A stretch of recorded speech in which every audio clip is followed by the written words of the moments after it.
What are you saying, people? It's another episode of The Social Worker and the Mentor. Hey, bro, that last episode, man. Mad. Jeez. Hey, dropping gems, you know? Hey, fire. Crazy, really, man. really good things that he was talking about. The substance. Yep. Yeah, raw stuff, you know. A necessity. And it's needed. Yeah, man. You know. But hang on a minute. Have they... Wait. Have they... Have you done it yet? No, have you subscribed? Wait, have you done it yet? Yeah, because listen, you know it's free. It's for charity. It flashes Don't need to up pay. all the time, yeah. It flashes up, yeah. It's here somewhere. And also, we said it to you last episode, yeah, guys. Our Patreon channel is live. Join it now. Yeah, join it. Exclusive content. Students, practitioners, social workers, CPD, lecturers, CPD, yeah. CPD. Remember Coming as well, yeah. You know what we said about CPD, yeah, for like students and social workers, because you know we've got to do our renewal. It's a necessity. Yeah. So needed. if you want, you can use the podcast as part of your CPD. So No. No, but they no, can, you though. can. But listen, right? Join the Patreon, and I'll tell you the reason why. Because you're getting multi-agency from a different lens. the Youth Justice Service, inclusion, education, social care.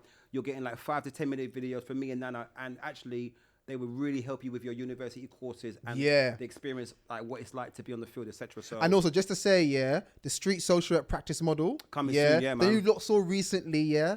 I'm going into phase 2 of that as well. The initial consultation paper that I've written is up on our website, thesocialworkerandmentor.com. But I'm going into phase 2, expanding it a lot more. So yeah, that's going to be on the Patreon. Yeah, that's it. Yeah? Also as well, I've got my IAM program. I'm starting next week, going into the schools. It's amazing. No, bro, I've got 20 schools lined You're up. already going to schools already? Yeah, starting last week. Yeah. So, but yeah, we're going to update all the information on the webpage, on the website. Yeah.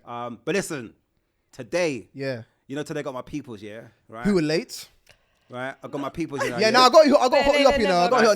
No, I got my people. No, I'm about to bring some gems. Yeah. Listen, I got one of my people here. I love her like cook food. Yeah. She's a pain in the ass sometimes as well. We've been talking for a long time, you know, as well. So long. To be fair, this is overdue. Overdue. Well overdue. Plugging these guys for so long, innit? Yeah, no. But anyway, introduce yourselves. All right, hi guys. I'm Nabila. I'm a service delivery lead for development at Safer London. So if you're not aware, Safer London is a charity that works with young people and families who are affected or at risk of exploitation and violence. So being a service delivery lead for development means looking into areas of need where there's gaps, developing new services, thinking about projects to, you know, help the young people and families out there and thinking about where we need to help even more. Big up. Just to say, guys, Safer London, I've actually been on their training twice. Safer London, yeah, just to say, innit? So local authorities, you should know about Safer London. If you don't, it's a problem, man. But Get anyway. the referrals in. Yeah, get the referrals in. Yeah, I'm Amy and I work for XLP. So we're like a youth work based charity that works in a contextual way. And so partner with local schools and local kind of council estates to kind of support young people in that way. Used to work at Safer London, kind of specialised within like CSE, which I think we're talking about today. But yeah, kind of working a lot with girls and overseeing like young people from kind of youth work perspective, I guess. Amazing. Hey, bro, let's clap for the guests. Come on, man. Big up. Big up. Thank you, Listen, guys. I know I got a lot to say. I know you both got a lot to say as well. Yeah. But I want to start with what you mentioned about the girls. Exploitation. Are the girls often missed? Yeah, Okay. basically, I feel like only recently are our referrals starting to increase more and more for girls and young women. Yeah. At Safer London, we do have a service that works specifically for girls and young women affected by violence and exploitation. And one of the projects that I'm currently working on and trying to develop at the moment is focusing on harmful sexual behaviour and HSB, yeah. HSB, and where girls and young women are missed in that remit. Obviously, as we know, for a lot of girls and young women who are affected by harmful sexual behaviour or engaging in harmful sexual behaviour, it's mostly because that's a element of their own exploitation. Yeah. So when you get to the root cause of it, it's like what needs to be worked on more so. Is it the exploitation or is it the harmful sexual behaviours? So yeah, the girls and young women are definitely being missed in terms of child sexual exploitation, but definitely criminal exploitation as well. Their needs are being misunderstood. And, you know, as we know with like neurodiversity, a lot of the issues for girls and young women are being masked. So that's why they're not being picked up. All right, I'm gonna push you a bit more. Yeah, I'm gonna push you a bit more. So you mentioned about the harmful sexual behaviour bit. Why is that such a gap? And do you think within a local authority, are social workers missing that? is it a training issue as to why it's being missed? What are the trends that you're seeing? In terms of harmful sexual behaviour alone? Well, harmful sexual behaviour is age inappropriate behaviours, and I guess, you know, for young women that could result in kind of indecent images or indecent conversations and inappropriate conversations, and I guess it's being missed because it's being misconstrued as provocative or sexualised behaviours, and this is where I think it goes on to a whole wide range of concerns, because this is what people are misunderstanding and seeing it as bad behaviours.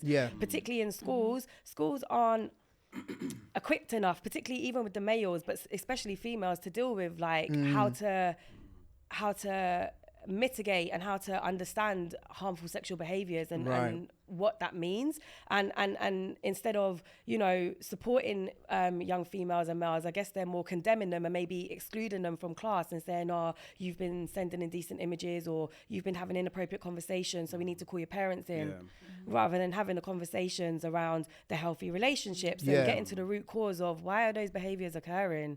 And I feel like that's an issue with girls and young women in general. Why aren't we seeing what's going on and what the behaviour is beneath the concerns? So go on, Rob. All right. Myself and you, we used to work in a ASD school. Okay, all right. And I'm going to combine this question with also society as well, where we are probably like in the last decades and even up until like now, 2025. So once again, you know, if we talk about youth offending, criminal activity or child exploitation, okay, a lot of it goes back to gang relations, boys, As I said before, I feel conversations that we have online, social media, even professional meeting, it's 90% around the boys. Now, the rates and the pie chart, it's not 90% boys. There's actually girls who have the same ratio of criminal activity or in the care system have behaviour needs as the boys. That's right. So girls are very much, I just feel girls are very much forgotten about. Oh, yeah. But I don't know why. You say that again. No, yeah, they are. Say that again. Like, I just feel the young ladies or the young students, they're very much forgotten about. But I don't know why. And I'm just trying to figure out, like, why is that? Because, as I said before, there are girl gangs out there. Yeah. Girls carry knives. Yeah. They're carrying guns. They're setting up man to get moved to, whatever, whatnot. Yep. So for you two's point of view as practitioners and professionals, like for me, it's a concern. It's a very much a concern. I know it's not on purpose. I know it's definitely not on purpose because it's not, is it right? Yeah, but it's a concern. Yeah, we need to be more aware, isn't it? We need to be more aware. We need it to stand out. And you know what? I will say one thing, particularly from working in the schools, what these young females are being misunderstood as is angry. They're always having outbursts. And I was saying this the other day about the referrals will always say, oh, they were so angry. They were lashing out at the police officer and they were lashing out at the British Transport Police and the bus driver. Why? Nobody goes out there and says, I'm going to be angry and I'm going to be bad or I'm going to be naughty. There's a reason beneath it. And that's why they're getting missed, because they're being misinterpreted and misguided as bad, and that's we need to look deeper than that. I'm going to ask you a question, but I want to come to Amy. But there's something I'm going to ask you to stay on what you said about the referral. So Amy, in terms of your experience as well, what are the gaps that you're seeing as to why young girls are missed? Because it's a problem. Yeah, no, it definitely is. And I think, I don't know, similar to kind of what you were touching on, but I wonder whether there's an assumption that like you associate boys with violence and the severity of violence. And I think that can be something that's quite big. You kind of maybe put lesser assumption on girls to kind of be. I remember a specific case that like we were working on, and the social workers and the kind of team around when they were mapping up this kind of like group of girls that were quite like violent, and they were like, we've just never seen this with girls. We've never seen this with girls. And I think I don't know where that came from, that assumption. I think that boys are associated with violence and girls are kind of, I don't know, more victimized, I think sometimes, rather than actually, and I'm not saying that they're perpetrators at all, but I think there can be those levels. I think sometimes that can be related. Do you know it's quite interesting? So when I used to work in this ASD school, and even now more than ever, and I probably see it now more than ever. So young boys nowadays, they don't know how to treat young women. And me and Nana often talk about the word consent. So I might, Nana, go on. All right. Now, if a boy does that to a girl, like, what are you saying? Now, number one, that girl actually might be okay. But then there are some girls, don't touch me. You said you could touch me. But once again, these behaviours or these actions or these principles, they're not really taught in school generically, And I feel sometimes the word consent to young females is not always, they're not aware of it, or maybe, I'm not saying that the parents or the carers are talking to them or having these conversations or anything, but I just feel like sometimes in society right now, there's very much a disengagement and lack of importance, and more so, I suppose, to a degree, lack of awareness with young females. Yeah. Like, just a prime example as well, autism. You know, a lot of females or a lot of young girls who are diagnosed, you couldn't even tell they've got autism because they hide it so well. Yeah. It's the mask and thing, it gets isn't it? missed. Yeah, So true. it gets missed. Yeah, and it links into the episode that we did with Marsha regarding neurodivergent. I think you made actually a brilliant point. And the point that you made, and I'm gonna ask you this, and it's not very controversial, but it's based on a document that's come out recently. I don't know if you see it, the Child Practice Safeguarding Review on race, racism, and safeguarding children. You mentioned about the referrals, the referrals that come through, and it's about being open and honest. The demographic, the professionals when they're screening it, do you see a lot of black and global majority children coming through those referrals? And is it the fact that the professionals who were saying they're angry, they're being abusive towards British National Police, they're not seeing them as children? It's adultification. Yeah, of course, that's what I say all the time. It is that, and it's also there might be two sides to it. It might be that when you're doing a referral, you're trying to make the referral really meet the criteria, aren't you? So you've got to put like the worst things on the referral to make it seem like, oh, this person is really bad, they really need the support. But then even if it's not that, sometimes people who are doing the referrals they're not spending that time to know what's going on deep below. I'm not saying all referrals are like that at all. Some take the time to really give you a picture of that young person themselves. But a lot of the referrals also just kind of say, you know, there's a lot of negative language used, and when we are responding to them, we're trying to change that language straight away. That's right. And then more time, what me and Amy always used to say is, you get that referral and you're like, this, and we knew this, we don't care about, when we used to be a practitioner, we don't care about what's on that referral. We want to know that young person. So we used to say that to the young person, because they would have their backup. Oh, what did the social worker put on the referral? And I'm like, I don't care about what's on the referral. I care about who you are and what you're telling me. And more time, we'd be like, this young person is nothing like this referral. No, definitely. Go on, Amy, go on. No, I was just going to say, I feel like language is so important. Like, I remember working with like a group of like young people that have kind of been through the care system, just some of the things that they wrote on there, and just the needs and the things that they kind of want. I'm trying to think of the word now that they use, that they were specific, like, but why would you say that? Like, why would you say that? I think one of the things is like engaged and disengaged, like we've spoken loads about that. I'm like, are they disengaged, or are we just not trying hard enough? Like, we would never label a professional like, oh, unable to engage with that child and that young person. I think sometimes it does come back to training. It comes back to like, what are we doing? Are we doing every single thing in our power to reach that young person? And I think like trust and relationship are earned. Like, I don't think you can go into a session and expect them to kind of trust and listen to you. You have to like build that, I think. But yeah, language is massive. Time. So, like, cases are getting more and more complex. Right? So much. There's a lot more violence now. Yeah. Like, violence is, it's at an all-time high. Unfortunately, we read about the young boy in Stockwell. The other day, 12 years old. 16. Sorry, was it 16? Yeah. So, how are you dealing with the complex cases now that are becoming more complex in terms of disabilities, child exploitation, gangs, social economic factors, intersectionality. just everything. How are you dealing with these cases now? Because for you guys, when you're reading it on paper, now you're thinking, "Whoa, what is going on here?" We've seen all sorts. You can't tell us anything we haven't seen, which is sad. Yeah, you can't. How are you dealing with it mentally and emotionally as a practitioner? And are you happy with the services right now that are put in place? Go for it. Keep it real, man. Yeah, tuck the tail. Yeah, don't hold back. Yeah. So mentally and emotionally, how do I deal with it? I don't know if this is a good thing or not.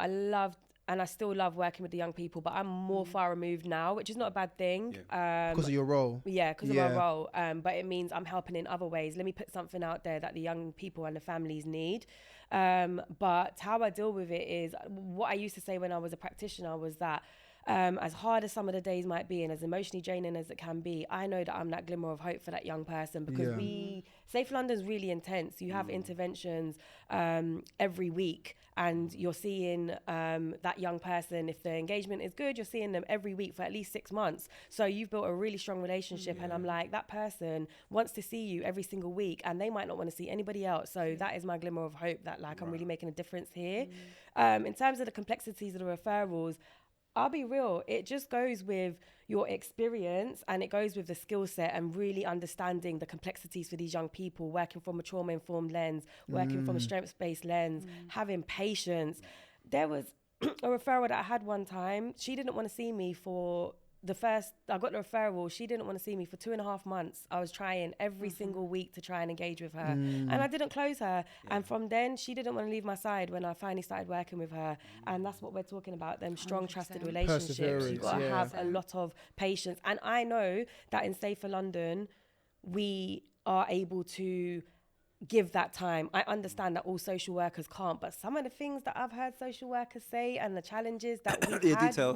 No, go on. Now you put it out there, so I want to hear it. Some of the challenges that we have, like, and we're being understanding. We're using this whole mentalization approach, like we understand where social workers are coming from and stuff. But I'll be real, there's a difference between being so busy and saying, oh, this is why you're like. I had a young person one time, and the social worker was like, this is why you're always angry, why you're not getting on with your mum. Wow. The language is being used by the social worker. So that's just one example, but it's just about perseverance. And I feel like we all know we keep battling with the whole government situation. There is not enough services. There's not enough of us. Safer London, unfortunately, only work in London, and we've got, you've only got a limited number of staff, but you've got 32 boroughs, and that's just our organisation. But there's so many, and particularly as mental health is on the rise now, I feel like we need so much more that is in line with and relating to the young people and families that we work with. They need somebody relatable and relational.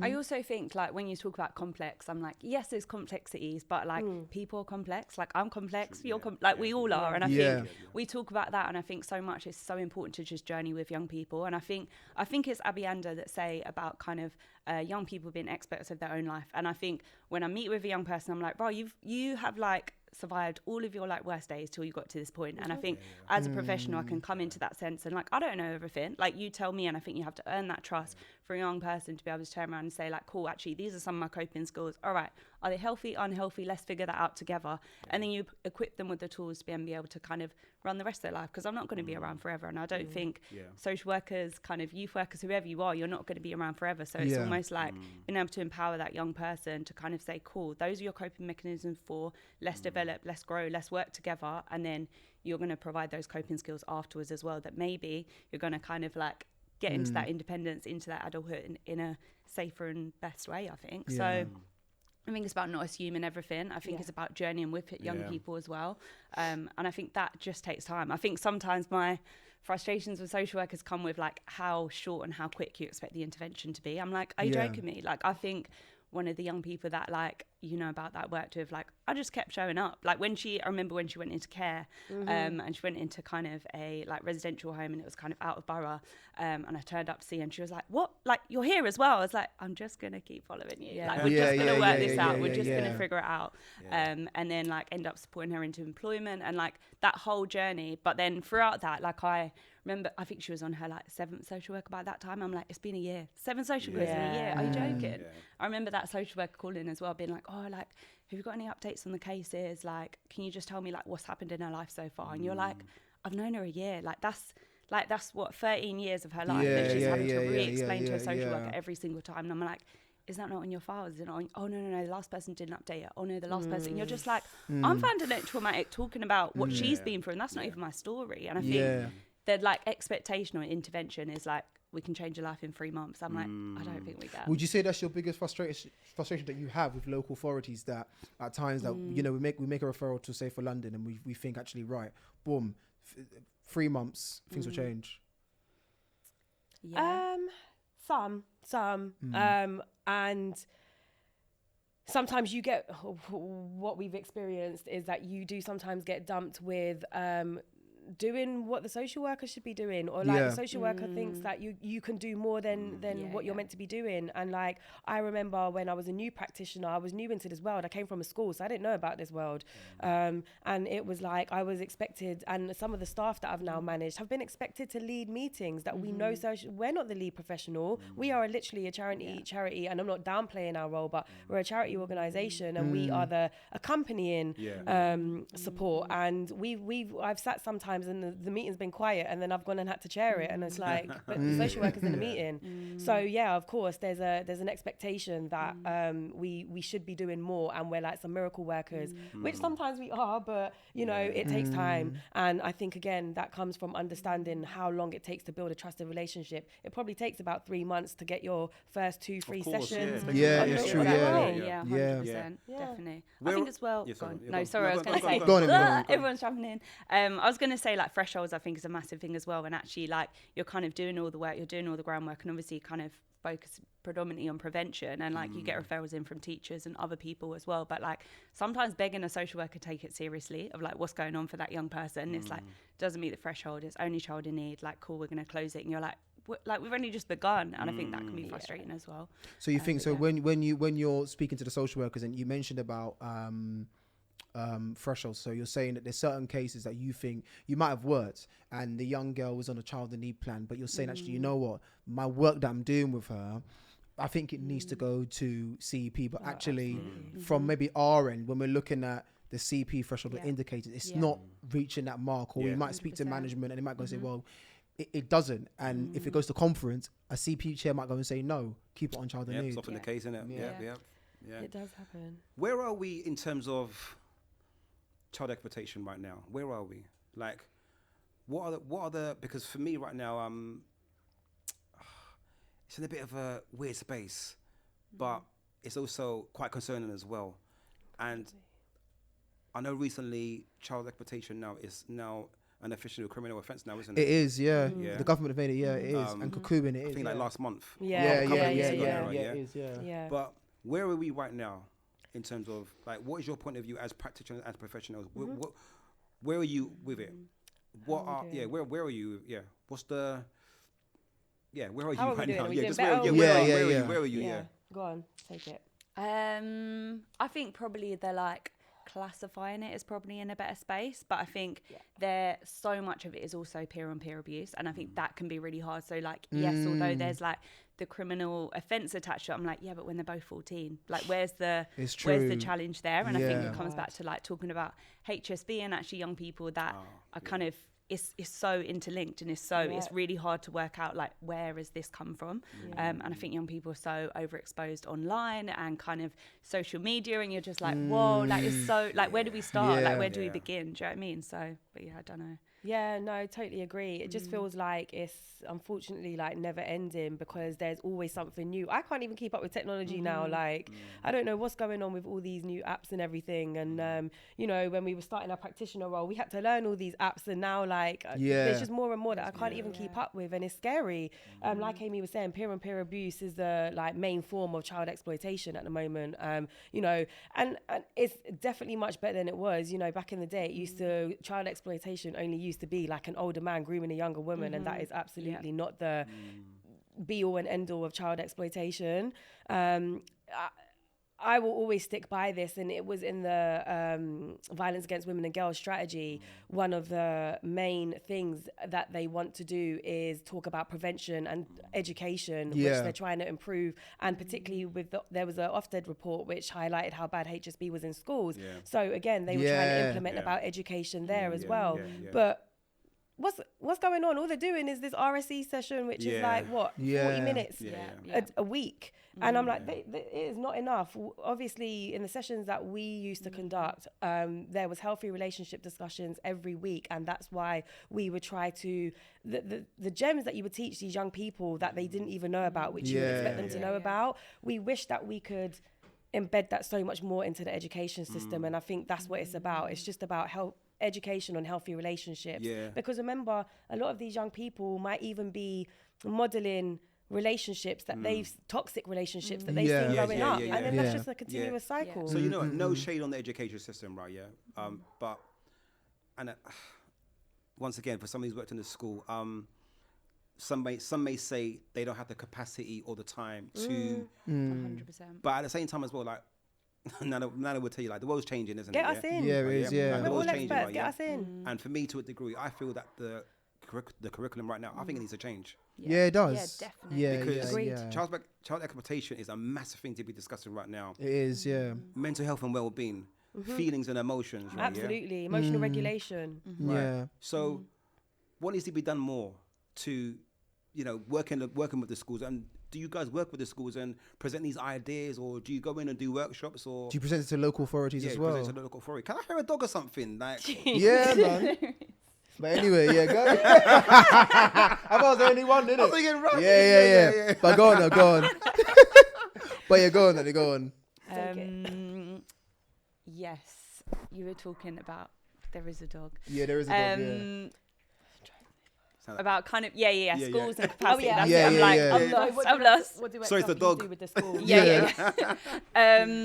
So we like XLP, we kind of go into schools and we offer kind of interventions depending on the young people that are kind of at risk of exclusion. amazing, okay. And that can be anything from kind of group work to like one-to-one mentoring. I think when you're looking at young people like that, there's just a whole bunch of needs. So it might be kind of some stuff around like behaviour, but it's also about healthy relationships. It's also about kind of like what are their needs and kind of developing coping skills. So I think that's what we do. And I think schools are at capacity, but then I also think when I think about kind of like hierarchy of needs, actually, if young people aren't even in a safe space in school, if schools aren't even safe, they're not going to even be able to learn. So like how are you putting capacity on or kind of putting pressure on them to learn English, math, science when they're not even safe? They're not even in that Very space. true, yeah. To like, 100%, So Absolutely. I think schools Yeah. need to do more around kind of contextual safeguarding and contextualizing that and making sure that they are safe and those young people come in and be like, this is my safe space. I've got trusted adults around me. I've got people that care about me. I've got all of these spaces. I know the peers that I'm around and associated with are also good for me. Then you develop the learning. Systems and I theory. think, Yeah. that's it. 100%. I want to go into school because I feel safe. Yeah. People don't want to be going into school at the moment. If you're not going into school and you're heightened and you're emotionally dysregulated, you're not going to be able to focus and learn. And then on top of that, if you're struggling to learn already, you're not engaging with the system properly, and there's nothing in place to help you engage. So yeah, like we used to. Me and Amy used to do. We've got so many stories. We used to do group workshops in even one college to the ESOL students, so English as a second language. And it was so interesting because we were teaching them about gender norms and healthy relationships, but obviously they came from countries where women I guess were very more like oppressed, I imagine. women were oppressed and men were dominant and stuff like that. So doing those are so important, and I don't think that schools are getting in people enough. But obviously, again, it's a funding thing, isn't it? Because you need to pay people to come in to be able to do that. So I think that is really what is needed. And then they're only graded on, like, schools are only then seeing about the grades that they meet. They're not looking at the well-being of students. So they're not, that systems thing of like, what are they expected to do as well? So I don't think it is shade on teachers and schools and education, but it is those that are kind of writing policies and procedures around that, being like, let's only look and make sure, cool, if all these students are getting A stars, good school. And it's like, but they might not be happy. Or they might, do you know what I mean? I think. And then what's that going to produce later on? Yeah. I've got a couple of questions, So the first thing I want to ask is, what was the average caseload for both of you when you was on the ground as practitioners? Because, as social workers, like you might, I've held 18 up to 40 children. What was your average caseload? So this is where you guys might battle with us, which we get. To be fair, we will have about 10 to 12 cases, which I know you guys have had CAMs and a load of people and social workers and a load of services. But because our services are so intense and we cover 32 boroughs, and that was within a space of a week, and we see our cases regularly. On top of that, we're doing a lot of admin work. That's why we're able to give so much, I guess, attention to those young people or families. If we've got family workers every week, and then in that week, those young people might be messaging you like. We try not to let them depend on you, but they might be messaging you every other day, and you can give them a bit more time. So we have lower caseloads for that reason, so we can devote as much time as we can. Though. That's very good. Because that's the real work, isn't it? That's what it's about, isn't it? Yeah. I want to ask a question. How much does the cost of living and poverty play a part in behaviour and well-being as of right now? Yeah, massively so. I think, just thinking about those cycles and kind of exploitation and young people's wants and needs, and actually like if you are coming from family where like poverty is huge, actually you're looking for that gratification, that finances in other spaces and other areas, and you're looking at comparison, again, that impact of social media. So I think it massively plays a part in that. I think it's also hard then to like label young people and kind of cases and look at that as well. I think that can be quite challenging, because then you're like, is it neglect? Is it poverty? And that's, sometimes they're interlinked, and it's really hard. And I genuinely, I think most of the time people are doing the best that they can, and like in the best in what they know. And doesn't mean it's always right, but and I think a lot of the time parents are trying to do the best they can, but actually there's so many other So just a quick things question. that they're facing. How often are you working with the parents or carers? How often are you liaising with them and contacting them? Slightly different, but go on. Yeah, so again, like I said, we've got the families team, so thankfully they're doing some amazing work. When I was a practitioner, depends what the relationship was like with the young person or how old they were, whether you needed to communicate with the parents. But we tried to not communicate with the parents as much, because we were the young person's person. So we didn't want to blur those boundaries. And obviously in the role that I'm in now, I don't have any communication with the parents in that sense. But we listen to a lot of their views, and like, you know, they can help shape our service where they need to. So that's for my role. But yeah, I think probably quite similar. I think so much of it is also about that young person's choice and their level of consent as well. So actually, when they want mum involved, like, let's chat to like mum or dad, or kind of involve them in their conversation. So I think it just depends on the young person.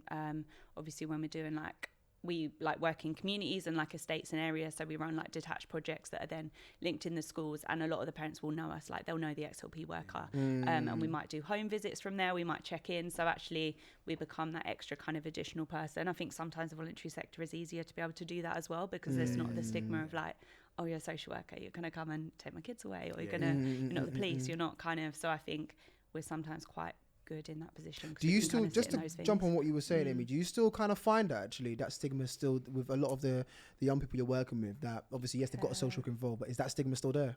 Yeah, I think it is, sadly. Yeah, definitely. And I think sometimes that is also how many social workers change. Like, again, I talked about that young girl that I worked with, that she had 7 social workers in the 1 year that I worked with, and I was her one worker, and I think that's not even that long. Like 1 year in a young person's life is nothing, but I was the most consistent person in her life over that.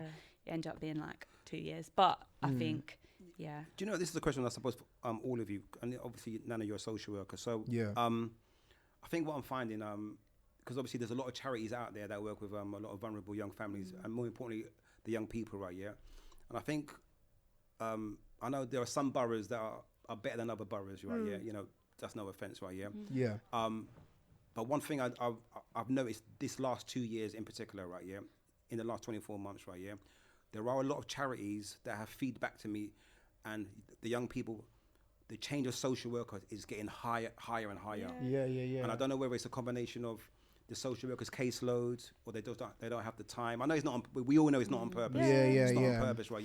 But it's also a concern as well, because I think as practitioners sometimes we also need to have that rapport with that social worker, and we're supposed to be on the same level and the same team. 100%. But working together. But when you've got that social worker where it's like you've got Brenda on Monday and then Timmy, and then you've got Eric on Thursday. It's like, wow, where's Brenda gone? What's you've got. I need to go to the manager. And the manager's not replying. Where do I find the service manager? You've got a lot of social workers now who are leaving the profession and pivoting out. So burnout, man. So the turnover really is hard, and it impacts a lot, because often into the exploitation, this is where a lot of risk indicators get missed as well.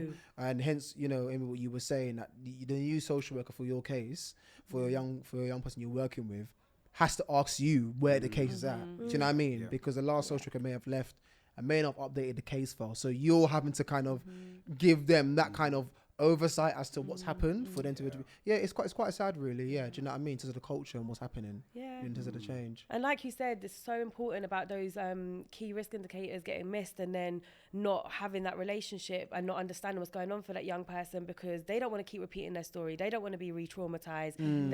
So then they might be detached from the social worker, and then, you know, the social worker might have so much going on. Sometimes it's easy, if that person's attached and you're not hearing from them as much, you might not check in for them for a week week or two. In that week or two, they might have gone missing. And those are the key things that we're missing. And then there's nobody to necessarily check on them, which is why as workers we try to be so intense, and we were on it like every week, and we'd be chasing up the social worker to say, oh, when are we going to have a strap meeting? Because we knew how important that was. We want to know where this young girl is. And also you don't want to lose any momentum neither on the case. Yeah. What I wanted to also ask, in terms of what you were saying, particularly working with girls, how can us as practitioners work better with girls? Because I think you made a very, very good point about the fact that sometimes practitioners often put the risk on young people and young girls. And when I did my Safer London trainings, exactly what the coordinator had said to us as social workers, that reading a lot of assessments, social workers were saying, particularly exploitation, that the young person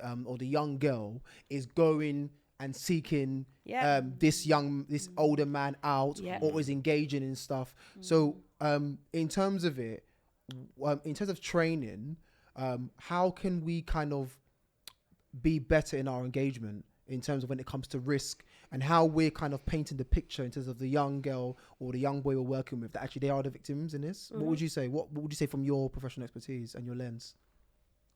Okay. I think I don't know, I think even that kind of like wording around at risk, I'm like, but like part of adolescence development is they're supposed to be taking risks. Like they're supposed to be kind of like growing. And I think it's giving young people opportunities to take healthy risks and like healthy spaces that they can kind of grow and develop in and learn and shape and kind of like have those opinions. And I think safe people to talk things through as well that are going to be consistent, that are going to be relationship based. I don't know. Yeah, I think it reminds me of a point as well. I remember one time, it was a social worker again, but a social worker referred to a person who was 13 years old as having SEX. I don't know if you can say it, but having SEX with a person who was over 18. I was like, she was. If you know you're watching this, you kind of can read between the lines. Statutory guidance and all of that. Age of consent. Right, exactly. And I was like, no, I changed the language straight away. So first of all, obviously, like you said, Nana, it's about changing that language and understanding that these young people, like Amy said, you're maybe exploring, but they're not putting themselves at risk. They're exploring. They're just kind of learning about their behaviours. The way that we can work with these young girls to understand, and even the young males, understand that sometimes they are victims of their own situations. They might have in some situations perpetrated something, but let's break it down. What took you to that point? Like I keep saying, nobody grows up and says, I want to do this, I want to do that. And if they do think it's cool, it's because they haven't learned about it. So the way that we're getting through to these young people is giving them one thing that these girls have said that they love is the care, the nurture, the attention. 100%. They just want to be heard. They just want to be mothered. Half of these girls, all the girls that I worked with, I just wanted to take home. And I would just be like, you would be so fine. That's all they wanted, someone to listen to them. They just wanted a motherly, maternal figure. I visit semi-independents and care homes every week, and I've had past cases, but I had this past case, and lovely, very mouthy, cheeky, but lovely as well, right? Yeah, but she was hard work. But she'll ring me 9 o'clock. Just let you know, I'm going to my man's tonight. I'm not going back to the home. Like, pardon? But she'll ring me. So she knows that you care. Because she knows I'll care. I'll cuss her, but I'll care as well. So what I'm asking you guys is, when you've got like scenarios like that, do you work with the semi-independent homes or the foster cares? Do you work quite close with them? Like, so good question. We used to. We obviously, again, we're off the ground now, but we used to. Me and Amy used to deliver some training to foster carers every other month or something. It was the CSE training and CCE training, and they were engrossed because they didn't know. For the audience, right? Break up. What is CCE? Can you break it down for the audience? We know. We know. Just for the audience. CSE is child sexual exploitation, and CCE is child criminal exploitation. So we were, a lot of these foster carers, actually, they didn't really have a clue. So they were taking on these young people, but didn't really understand the backgrounds. And some of the foster carers, not that it has to be because you're older, you're not sure, but if you're older and you're not aware of this lifestyle, then even more so, you're not really going to understand where this young person's coming from. That's and right. It taught them so much. And obviously a lot of our young people were in foster care or they were in residential homes, and sometimes we've done training in residential homes as well. So we try and cover that whole spectrum because our young people frequent everywhere, basically, and come from anywhere. But I think it also jumps back to kind of what you said before about like having a good relationship with a social worker. And I think like, I don't know, I really believe that young people, I don't know, that whole thing about like being raised by kind of like community of people, and actually like children don't just need like me that might be that older sister role model, but like they need someone that looks like a father figure. They need someone that looks like an auntie or someone that's going to be an uncle or a sister. And I think like when professional networks work well together, it's about us knowing our roles and being kind of secure enough in that and being like, cool, like I know who I present as a person, like what I look like, what I sound like, as well as like my professional job title, and being like, cool, that's who I'm going to be able to offer as a young like what a young person needs. But that's not the same as this person. That's not the same as this person. I think that's really important to get those teams around the child really right. I agree. I agree. And all kind of operating from the same care and love for that young person. To be able to see them. Quick question, right? So you've got a young student, female. She's 14, 15. Let's say 13, 14, 15. She's experiencing DV. She's, getting abused online on TikTok, on Snap. Where does she go? Where does she go for advice? What does she do? Put us on the spot. As well, you'd like to hope that she's got a trusted adult, as Amy said before, in the school. Is there a service for her to go to? In terms of services, then obviously, Safer London is always there, but you've got a number of other services. You might. I'm not sure about. There are obviously some domestic abuse services as well, which might be more able to cater to those needs in particular as well. I think it's about probably looking at like all the spaces that a young person operates and giving her a sense of choice as well. So actually, what do you need? Safe London might be a great referral for like a young person's advocate. XLP might be a great place because there's people in her community. There's an activity that she can go to in that area that's safe, and there's safe adults there.